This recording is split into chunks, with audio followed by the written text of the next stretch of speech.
Three Things I Learned from Conversations with God by Neale Donald Walsch, and how it relates to dream analysis.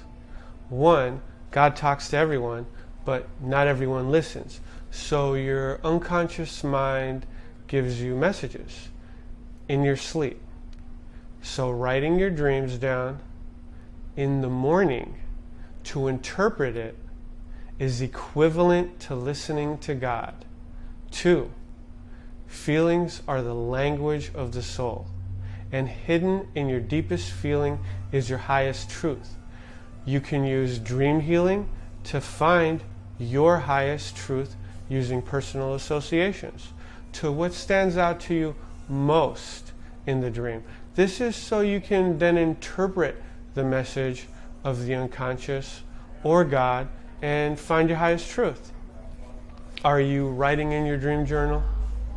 If you haven't, please stop this and go back and do that. You have to get this habit going, at least early on. It has to become a part of your lifestyle.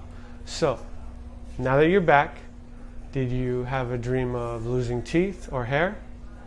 Did you write your associations to teeth and hair down? Do you associate food or love play to losing teeth or hair? Where are you losing your ability to get nourishment out of things?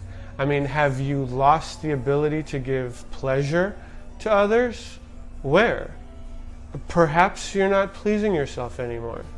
So, did you lose hair in your dream? Is there a place where maybe you've lost creative life? Did you miss the bus in your dream? Is there something you missed? Perhaps 30 minutes of meditation today can help you with your anxiety. 30 minutes of solitude. There isn't just one valid interpretation of a dream. That's why you write your personal associations down. You know, one person's dream of an ego means leadership, resourcefulness, of being a visionary. But what are your personal associations to ego if you had a dream that symbolizes that?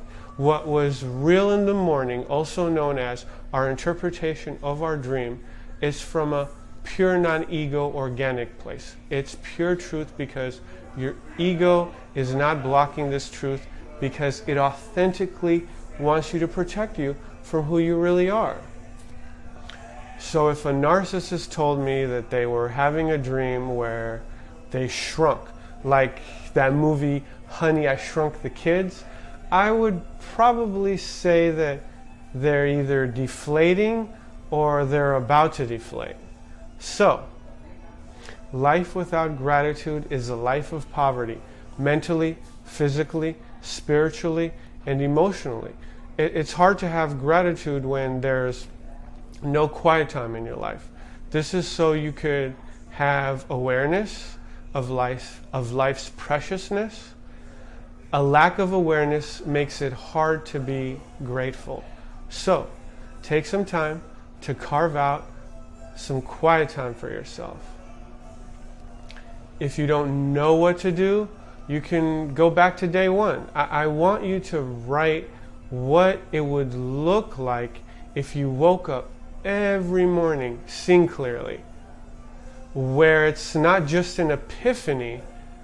Right from a place where the rain and the black cloud over your head is gone, so you can see clearly. Write what life would look like if you woke up every morning seeing clearly, seeing all obstacles, if any. Write from a place where you know you won't be moved by it. This is because you know you will be great by responding accordingly, not reacting. Spend some time in nature and see what else comes to you and write what it would look like. Tony Robbins said, the past doesn't equal the future. Take the time to ground yourself in whoever you are, whether you're walking barefoot at the beach, hugging a tree, or just being in nature. If you don't have access to any of that, you can always meditate by grounding yourself on a chair and focusing on what your tush on the chair is like, while being aware that the thoughts passing are not who you really are. Have you created 30 minutes time of solitude for yourself? You need this alone time. This is so you could be a healing presence in the world. Dr. James Finley, my neighbor in Santa Monica, I'm in Venice, he said that anytime you experience a moment that has power over you due to life giving you a big shove, if you learn to be present with it, as painful as that sounds, if you could just be present, life will unexpectedly bless you so much more than you expected. Whew. So please breathe into the thoughts that come and go and realize that awareness itself is not a thought, that all human beings are just a speck of dust.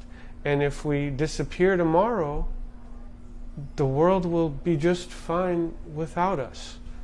I'm not saying this to break your ego, but to make you aware that you're actually more than your ego.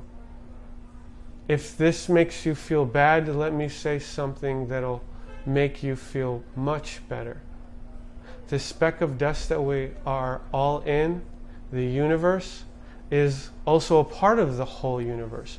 So we are actually all a part of something greater. We're all connected as much as we try to divide.